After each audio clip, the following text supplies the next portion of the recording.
think that simultaneously what we've seen is that this period, for some people, like for me personally, I found that I'm really productive working from home, but I think that that really varies.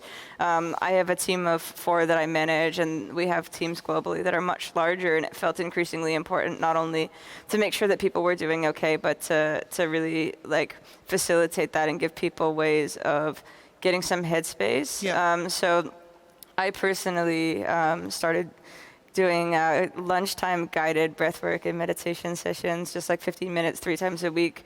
And that was a really nice experience because it not only gave colleagues a totally different context through which they could interact, but I think it was also a nice moment to give people permission to like not always be working during work. I think in an office, you have those moments way more easily where like if you have some downtime, you'll go grab a coffee or whatever it is, you know, and you feel like you have the permission to take a walk if you need to and you don't have a meeting. And I think now when we're working from home, people can feel a lot of pressure to constantly be available on Slack or on WhatsApp.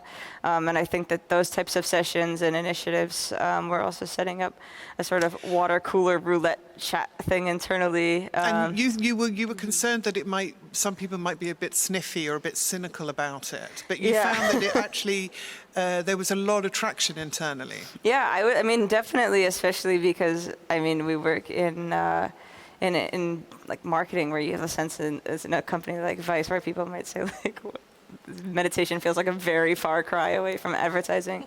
But it was super nice. People were really open. We had people showing up regularly, people from parts of the business that I never, ever would have expected to see in those sessions. And I think it really reminded me also of like that sense of when things are just shaken up, you never know what's going to happen.